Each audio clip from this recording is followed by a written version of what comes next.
Boa noite a todos. Vamos fazer a leitura inicial do livro Pão Nosso, pelo Espírito de Emmanuel, psicografia do Chico. O título de hoje é E o adultério? E pondo-a no meio, disseram-lhe: Mestre, essa mulher foi apanhada no próprio ato adulterando. João capítulo 8, versículo 4. O caso da pecadora apresentada pela multidão a Jesus envolve considerações muito significativas referentemente ao impulso do homem para ver o mal nos semelhantes sem enxergá-lo em si mesmo. Entre as reflexões que a narrativa sugere, identificamos a do errôneo conceito de adultério unilateral. Se a infeliz for encontrada em pleno delito, onde se recolher o adultério que não foi trazido a julgamento pelo cuidado popular, seria ela a única responsável se existia uma chaga no organismo coletivo, requisitando intervenção a fim de ser extirpada, em que furna se ocultava aquele que ajudava a fazê-la? A atitude do mestre, naquela hora, caracterizou-se por infinita sabedoria e inexcedível amor. Jesus não podia centralizar o peso da culpa na mulher desventurada e, deixando perceber o erro geral, indagou aos que se achavam sem pecado.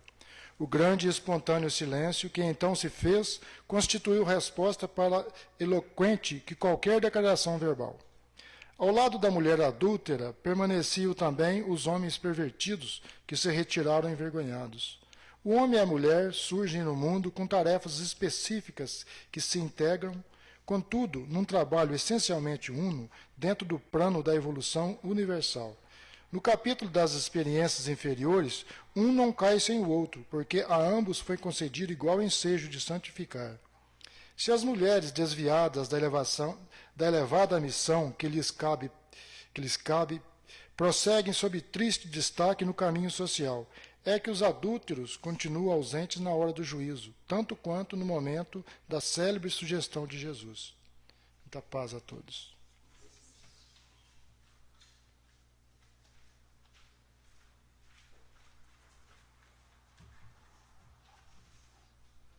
Boa noite a todos. Eu convido a todos agora para entrar em sintonia com a espiritualidade maior e que ela possa nos intuir fisicamente, mental e espiritual. Oração ao anjo Ismael. Glória a Deus nas alturas, paz aos homens na terra. Jesus, bom e amado Mestre, sustenta teus humildes irmãos pecadores nas lutas deste mundo. Anjo bendito do Senhor, abre para nós os teus compassivos braços. Abriga-nos do mal, levanta os nossos espíritos à majestade do teu reino. Infunde em todos os nossos sentidos a luz do teu imenso amor. Jesus, pelo teu sublime sacrifício, pelos teus martírios na cruz, dá a esses que se acham ligados ao pesado fardo da matéria orientação perfeita do caminho e da virtude, o único pelo qual podemos te encontrar. Jesus, paz a eles, misericórdia aos nossos inimigos e recebe em teu seio bendito a prece dos últimos dos teus servos. Bendita estrela, farol dos imortais falanges, purifica-nos com teus raios divinos, lava-nos de todas as culpas, atrai-nos para junto do teu seio, santuário bendito de todos os amores. Se o mundo com seus erros, paixões e ódios alastra o caminho de espinhos, escurecendo o nosso horizonte com as trevas do pecado, rebrilha mais com tua misericórdia, para que, seguros e apoiados no teu Evangelho, possamos trilhar e vencer as escravosidades do caminho e chegar às moradas do teu reino. Amiga estrela, farol dos pecadores e do justo, abre teu seio divino e recebe a nossa súplica pela humanidade inteira. Que assim seja.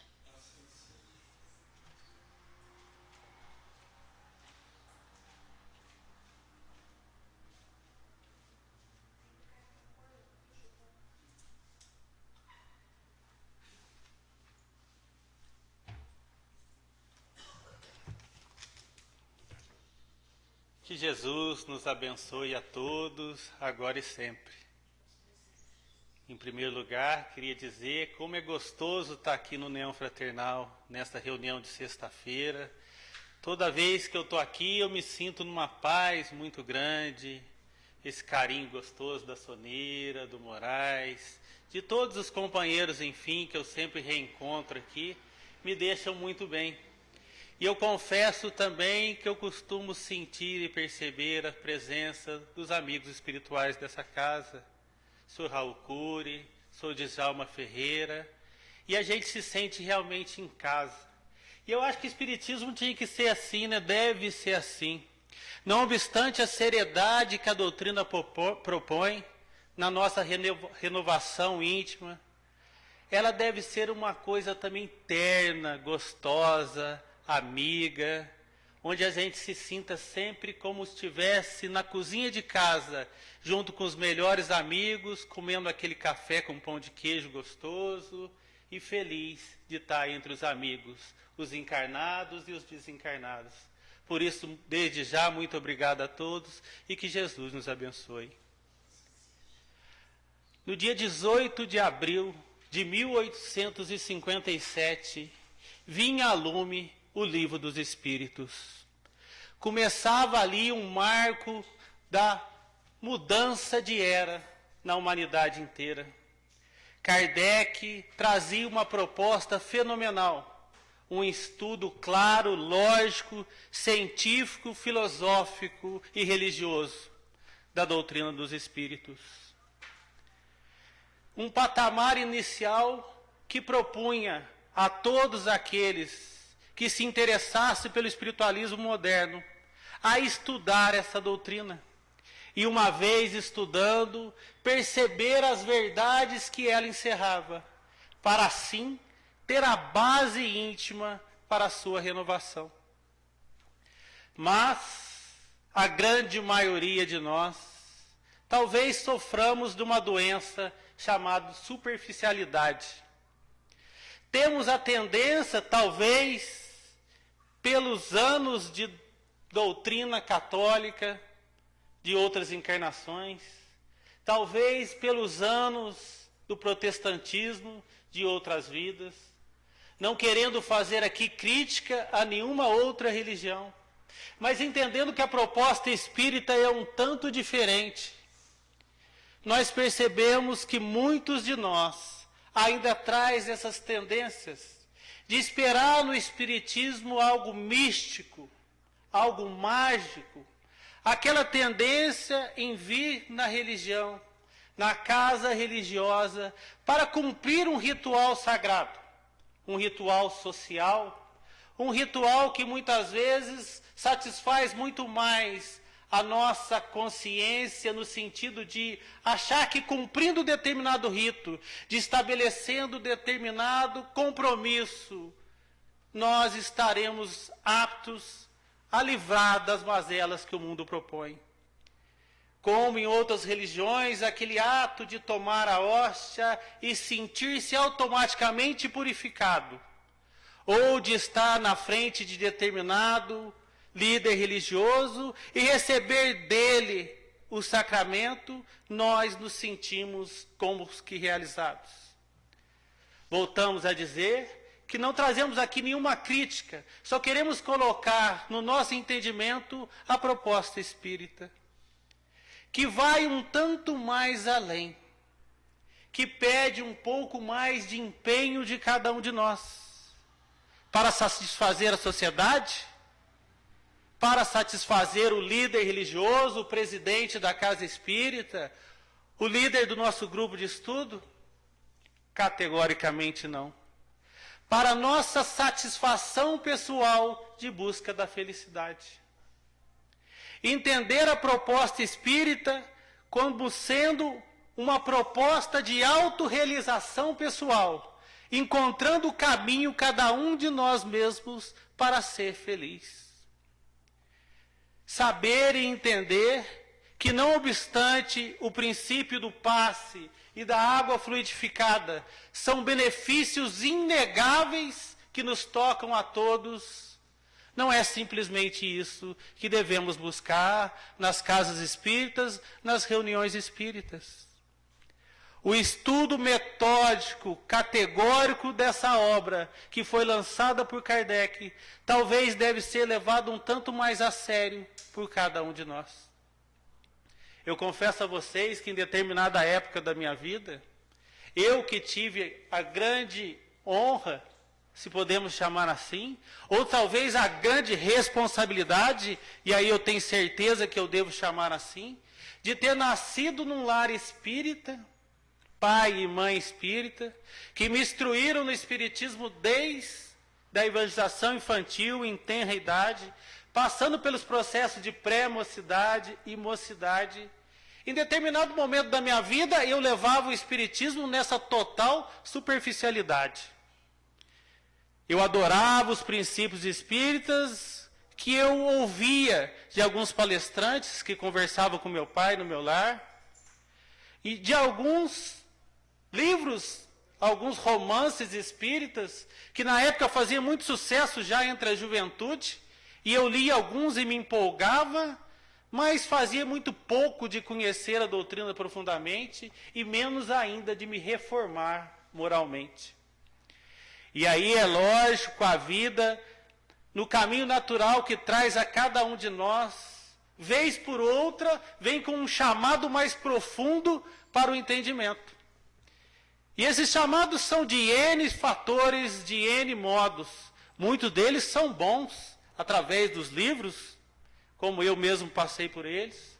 Alguns através de palestras, alguns através de uma mensagem que chega através de nós de maneira que nós nem imaginamos. Mas eu, talvez, desprezava ainda as benesses do Espiritismo. E caí num momento muito sofrido da minha vida. Quis passear e curtir a vida, entendendo o Espiritismo como sendo uma opção, que quando eu tivesse em dificuldade, eu corria à casa espírita e tomava o passe. Ou corria à casa espírita e desabafava no atendimento fraterno, jogando para cima do atendente todas as minhas frustrações e dificuldades.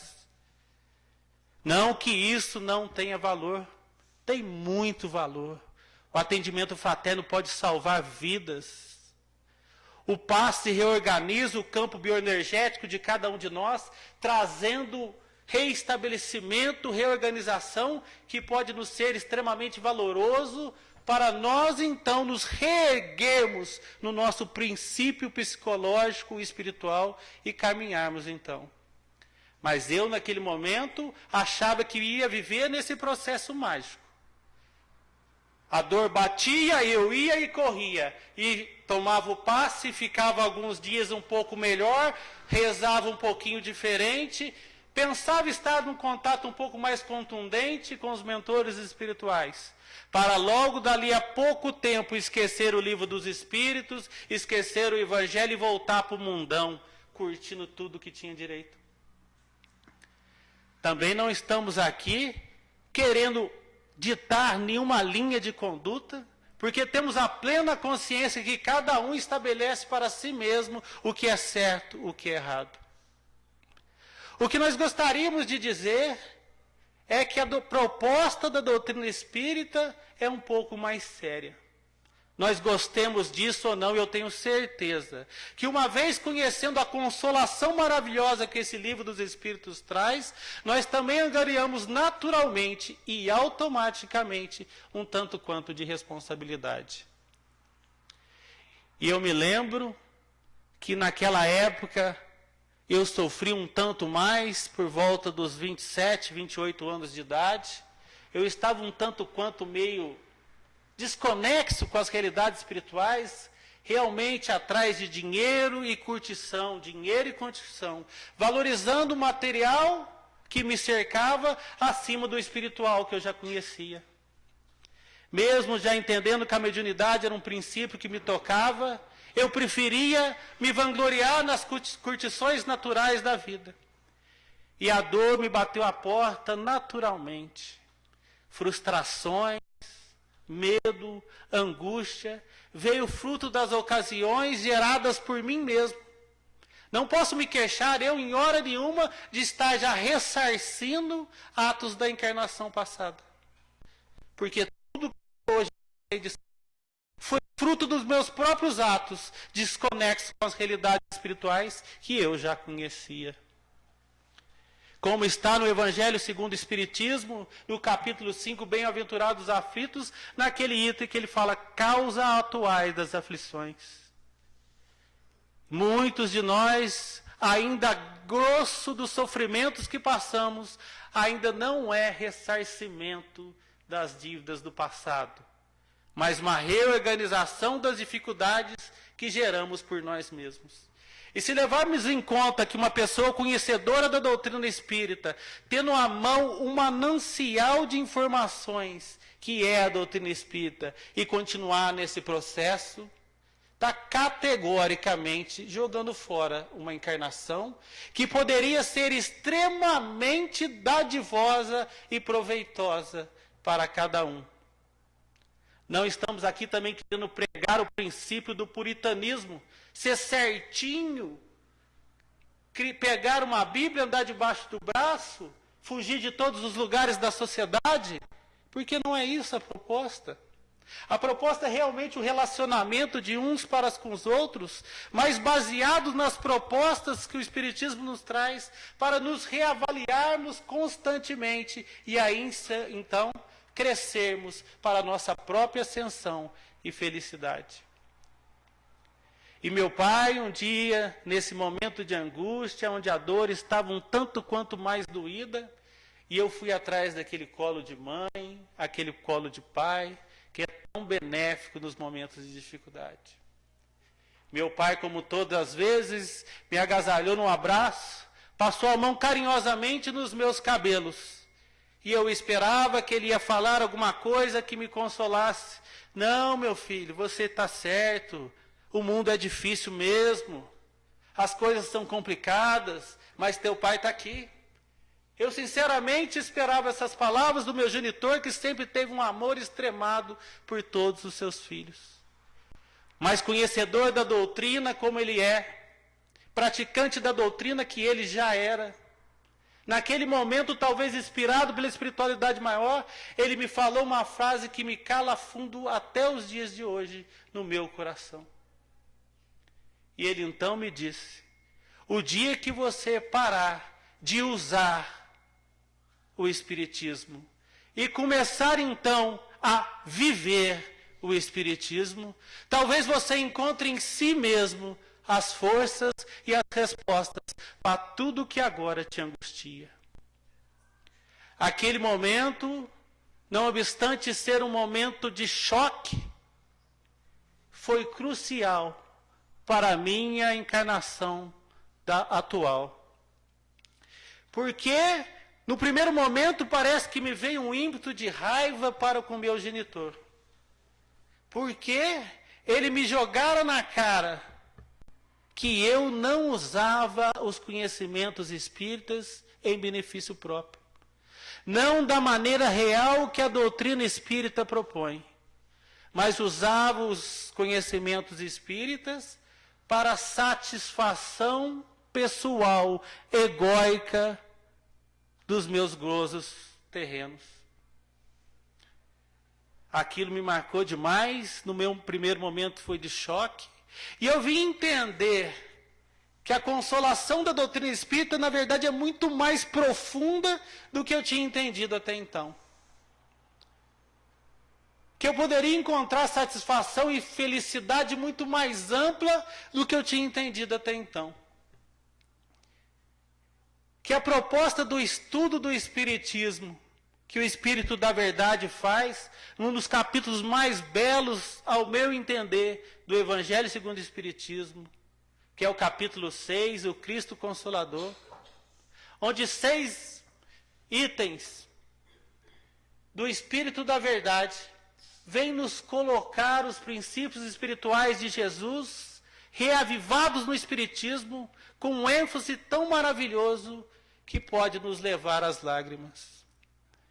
Mas no item 5, o Espírito da Verdade vai dizer a todos nós, a cada um de nós que no momento qualquer entrou em contato com a doutrina espírita e se sentiu empolgado a se dizer espírita. E o Espírito da Verdade diz: um mandamento vos dou, espíritas, amai-vos e instruí-vos. O amor em primeiro lugar, porque talvez o amor seja a base primordial da doutrina do próprio Deus, o nosso Criador. Porque tudo o que nos toca, vindo do Pai, está embasado no amor. E instruí-vos, porque quanto mais entendermos sobre essa lei desse mesmo Deus, mais teremos condições de amar. E eu chego à conclusão particular e íntima nesse sentido, essa conclusão era de mim para comigo mesmo, que eu necessito me instruir muito para aí conseguir amar mais. Porque a instrução me liberta de tantas coisas. O conhecimento espírita mais aprofundado me liberta de tantas coisas que me entravavam, que me amarravam, que fazia que eu criasse picuinhas, melindres, dificuldades com outras pessoas. Que eu chego à conclusão, para Gilvan, que quanto mais eu me instruo, mais eu me torno apto a amar, porque mais eu compreendo as dificuldades do meu semelhante. E aí, pensando sobre tudo isso, desde aquela frase do meu pai, eu venho tentando a não mais usar a religião, mas viver o Espiritismo. E quanto mais eu tento viver o Espiritismo,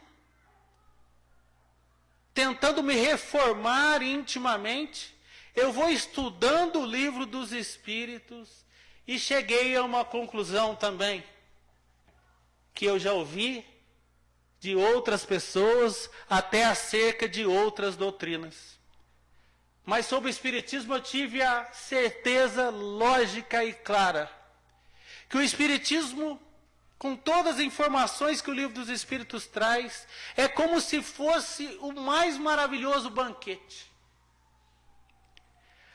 Aquela mesa posta, farta, com os alimentos mais suculentos, com as bebidas mais doces, com as vitaminas essenciais ao nosso corpo. E nós nos contentamos com as migalhas que caem na mesa. Deixamos o banquete de lado, porque achamos dificultoso, talvez, fazê-lo no processo de estudo constante da doutrina. Ou porque talvez nos assustamos com a magnitude da beleza daquilo que está posto, porque está posto. E assim, preferimos agacharmos e catar aquelas migalhinhas que caem da mesa e nos satisfazemos com ela. Porque, na minha visão pessoal, toda vez que nós levamos o Espiritismo nesse pequeno vai e vem, de frequentar a casa espírita 1, 2 vezes por semana, às vezes nem isso, para tomar um passe, que é ótimo, volto a dizer, para fazer uma oração em conjunto, mas que no dia a dia esquecemos que a doutrina existe, não lembramos de ler o Livro dos Espíritos hora nenhuma, esquecemos de folhear o Evangelho segundo o Espiritismo, nós estamos, no meu entender, comendo as migalhas que caem da mesa desse banquete maravilhoso que se chama doutrina espírita.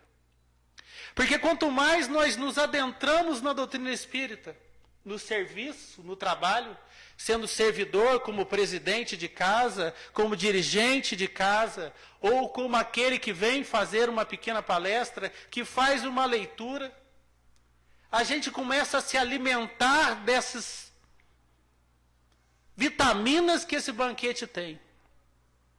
E a gente vai percebendo que, como se fosse um processo de multiplicação que o Cristo fez, quando ele multiplicou os peixes e os pães. Quanto mais a gente faz, mais abunda em nós mesmos a consciência, a naturalidade, o bem-estar, a felicidade, o jogo de cintura com a vida, diríamos nós. E as coisas que antigamente viravam um turbilhão em cima de nós, aqueles problemas que cresciam como uma onda e parecia nos engolir, vem agora, e aí eu até me lembro do presidente Lula, mas no caso cabe, começa a aparecer então pequenas marolinhas. Porque conhece a verdade e a verdade te libertará. Ela liberta, sim, porque ela nos dá substância íntima para dizer porque sim ou porque não. Não, eu não quero, mas eu sei por que eu não quero. Intimamente eu estou convencido porque eu não quero. Ou não, eu quero, eu vou estudar, eu vou querer ir para a mesa mediúnica, mas não pelo mito da fenomenologia, mas por entender que o contato consciente com os espíritos mentores sérios de uma casa espírita pode levar o meu padrão mental a tal condição de me trazer mais felicidade. Todas essas coisas são desprezadas por uma grande maioria de espíritas que não quer passar pelo processo natural da seriedade que a doutrina propõe. E essa seriedade não é aquela coisa de ser sisudo, né? De ficar sério, isso é muito sério, porque a gente brinca, a gente pode contar uma piada, a gente pode ficar feliz junto e rir, mas é a seriedade de empenho de cada vez entender mais, e entendendo mais a gente brinca até mais, porque a gente fica naturalmente mais feliz. Mas é uma brincadeira concisa, embaçada. É uma brincadeira que intimamente vem do espírito consciente. E nós estamos lutando dia a dia para aprender esse caminho. E o que estamos trocando de opinião com vocês é porque eu falo de mim para mim mesmo, para ver se eu comece ainda mais e mais a entender os privilégios de uma disciplina. Porque existem limites que libertam. O ser humano todo é muito apto a falar sobre liberdade. Prega a liberdade, como os hippies gritaram nos idos de 1960, o paz e amor. E a grande maioria deles, sem entender o seu íntimo pessoal, acabaram se acorrentando em prisões de vícios, de sexos desgovernados, de comportamentos indevidos que levaram eles a estar presos em situações angustiosas. Então a disciplina, a meu ver, liberta. Porque quando sigo determinados parâmetros que a doutrina me propõe na minha vida, a minha consciência se sente tão aliviada e eu me sinto tão bem comigo mesmo, que eu me liberto das angústias que naturalmente costumam estar pegando, digamos assim, a grande maioria da população. Há que seja visto que foi feito um estudo científico pela Organização Mundial da Saúde e foi constatado, por volta do ano de 2000, que mais de 51% da população mundial tem algum transtorno psicológico. A grande maioria de nós passa ou já passou por momentos sérios de dificuldade mental. E nós temos esse patamar, esse psicólogo natural, esse psicanalista natural, chamado Livro dos Espíritos. Então a proposta que trago aqui hoje, que muitos já conhecem, e desculpe a redundância, mas é que muitas vezes a gente vê pessoas dentro do meio espírita falar, o Livro dos Espíritos é muito difícil. Ah, eu gosto até do Evangelho, mas o Livro dos Espíritos eu não gosto. É chato. Mas quando você começar a pegar gosto e estudar o Livro dos Espíritos, como Kardec propõe no item 8 dessa introdução, você começa a embasar sequencialmente a lógica do ensinamento espírita, e quanto mais você estuda, mais você quer estudar. Porque algumas pessoas chegam a dizer também que o Evangelho consola, o Livro dos Espíritos não consola, que é muito científico. Eu acho isso um erro catedrástico. Porque quanto mais se entende o Espiritismo, mais consolo você sente. Porque você vê a lógica das leis de Deus com tanta clareza que você se sente um portador do caminho da felicidade. E você intimamente começa a ter a certeza que todos nós somos taxados a ser felizes. Que a felicidade é a proposta divina irrefutável para cada um de nós. Porque é muito lógico. Todo o processo da evolução espiritual que o Livro dos Espíritos propõe nos faz perceber a lógica irrefutável da lei de Deus em favor de nós mesmos. E eu, particularmente, sou apaixonado pela pergunta 614 do Livro dos Espíritos, onde eles vêm falar dessa lei. O que é a lei natural? E a resposta dos Espíritos é maravilhosa. É a única, criada por Deus, para a felicidade dos homens. Só é infeliz o homem que dela se afasta. Nós, afastando da lei de Deus, pelo nosso processo egóico ou pelo desconhecimento dessas mesmas leis, que temos na nossa consciência, mas que ainda não está desabrochada no nosso ser atual, no nosso ego, nós plantamos a própria infelicidade. Então, conhecer as leis de Deus é um processo árduo que leva tempos. Mas o estudo do Livro dos Espíritos abre um caminho enorme para que cada situação da vida seja entendida por nós de uma maneira mais clara e facilitando a nossa felicidade. Facilitando que caminhemos mais condigentes com essa mesma lei. E aí, então, sendo felizes. Se fizermos um passeio rápido pelo Livro dos Espíritos, vamos perceber que algumas informações desse livro são fundamentais para a nossa felicidade.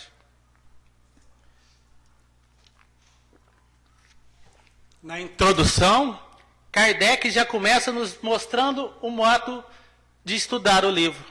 Que no item 8 da introdução, Kardec diz que para o estudo dessa obra devemos ter 3 princípios básicos. Em primeiro lugar, deve-se ter regularidade. Não adianta estudar o Livro dos Espíritos hoje e pegar ele daqui 20 dias e depois pegar ele só daqui 1 ano, porque a nossa capacidade de memória não vai abrasar a lógica dos ensinamentos. E ele propõe que a gente estude, se não diariamente, pelo menos semanalmente, o Livro dos Espíritos. Mas, a meu ver, diariamente, nem que for uma perguntinha por dia. E ele vem propor, nesse mesmo item 8 da introdução, que além de regularidade tem que ter continuidade. Porque é muito legal e muitas vezes nos serve e é usado pela espiritualidade maior. Nos momentos de dificuldade eu abrir o livro por acaso e aquela pergunta pode ser a resposta que eu precisava naquele momento. E ninguém nega que muitas vezes os nossos mentores, os nossos anjos protetores usam desse artifício para responder problemas das nossas situações. Seja através do Livro dos Espíritos, do Evangelho segundo o Espiritismo. Mas Kardec propõe que para entendermos profundamente a mensagem espírita, tem que ter continuidade. Começar no início e ir passando por todas as perguntas até chegar ao fim. E por que o codificador sugere isso? Porque é uma doutrina de ligação de ideias.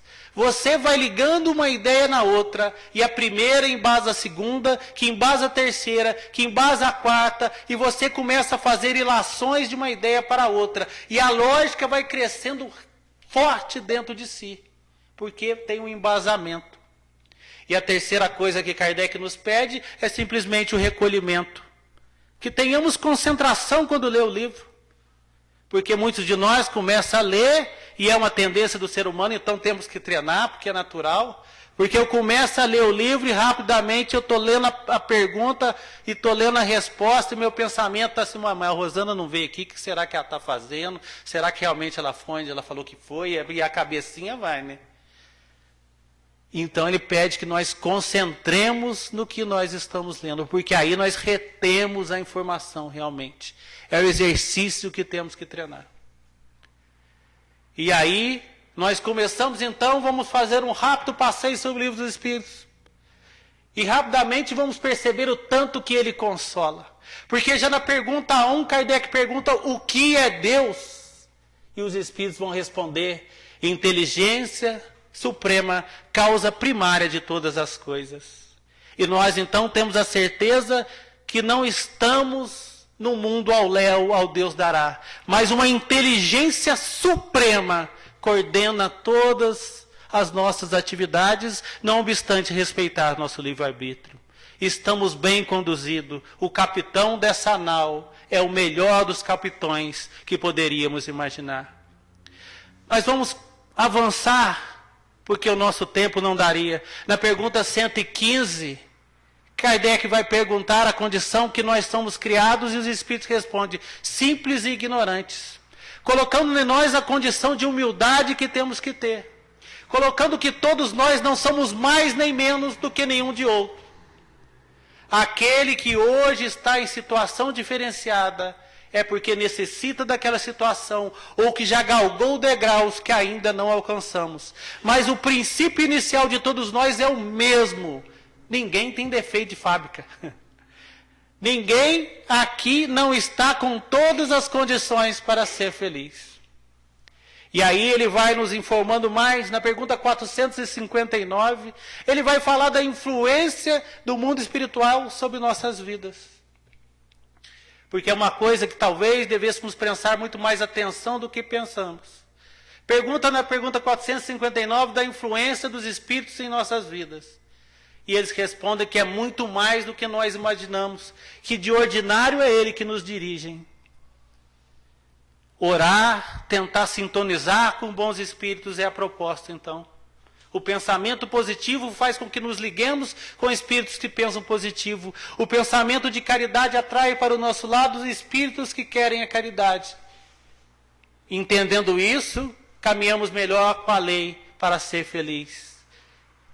Muitos assustam com essa resposta, mas eu vou então para 495. Porque essa influência pode ser extremamente benéfica se nós nos ligarmos aos benefícios dos mentores superiores. Porque eles vão nos falar da contundência dos anjos guardiães, dos nossos espíritos protetores.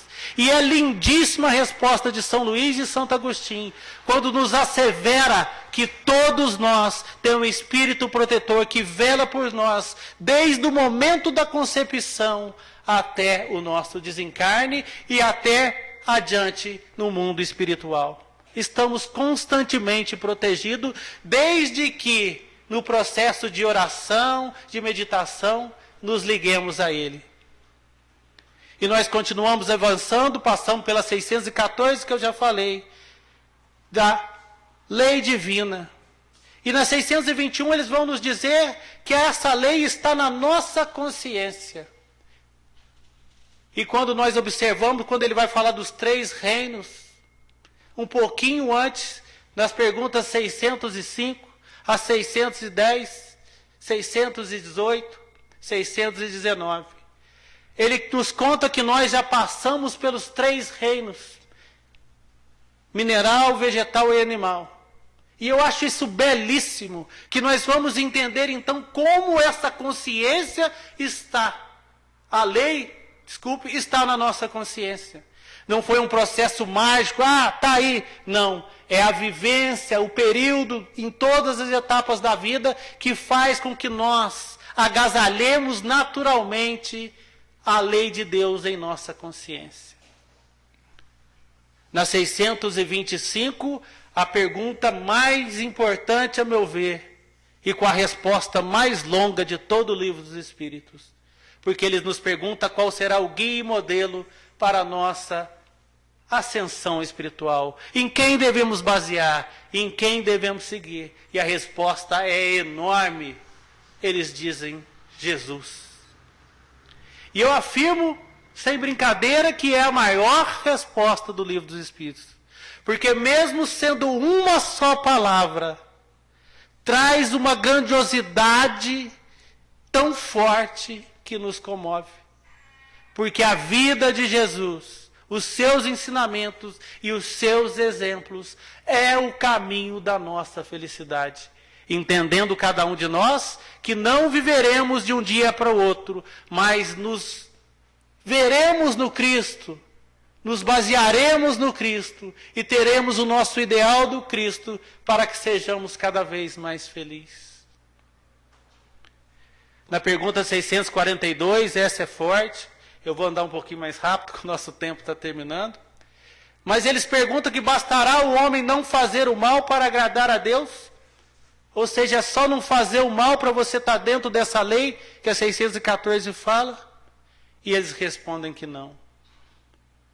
Além de não fazer o mal, deveremos fazer o bem no limite das nossas forças. Viver realmente pela caridade. E aí nós vamos para 886. O que é a caridade, então? E a resposta também muito clara. Benevolência para com todos, indulgência para com as faltas alheias e perdão das ofensas.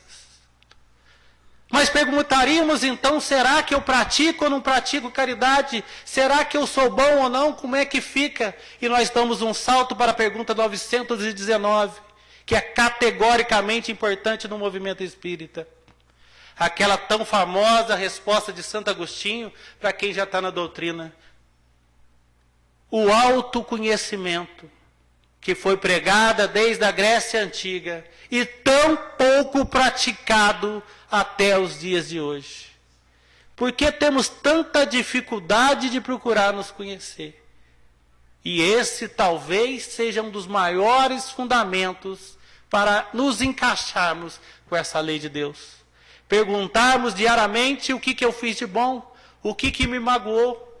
Se fosse o outro que recebesse o que eu fiz, se eu estivesse no lugar dele, eu ficaria feliz. E esses questionamentos nos esclarecerão naturalmente se eu estou ou não caminhando na lei de Deus. Na pergunta 1009, uma resposta maravilhosa que passa simplesmente por Platão, São Luís, Lamennais e Paulo o Apóstolo. Eles vão categoricamente nos esclarecer que gravitar sobre a lei de Deus é o destino humano.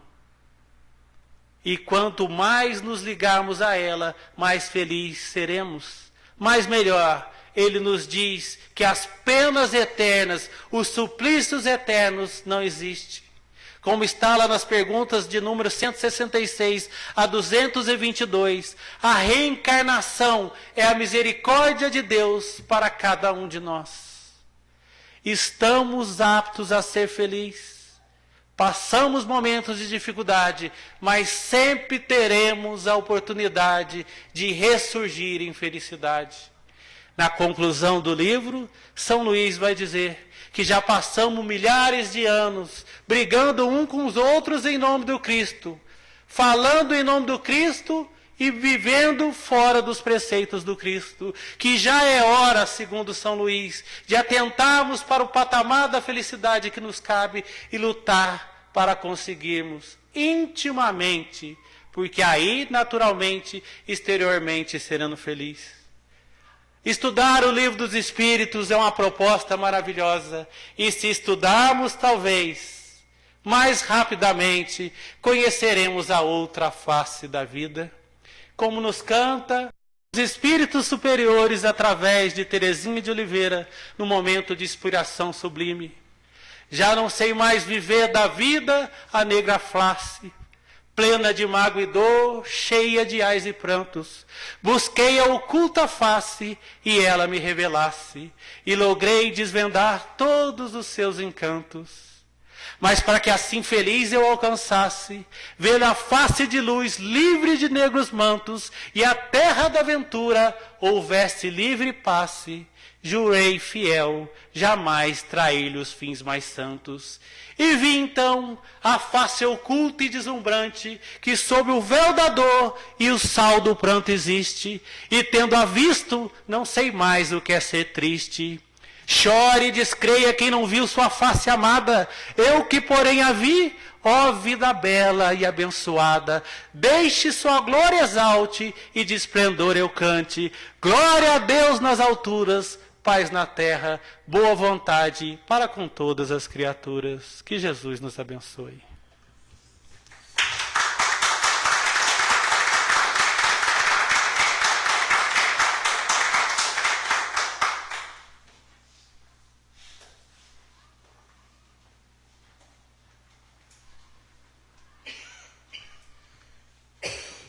Bem, pessoal, depois de uma palestra linda dessa, né, que a gente nem queria que ele parasse de falar, né, tão bom, nós vamos passar aos passes, pedindo a Cacilda, Rosalino, Reginaldo, Ana Maria, o João e o Moraes para encaminhar os passes para nós, por favor.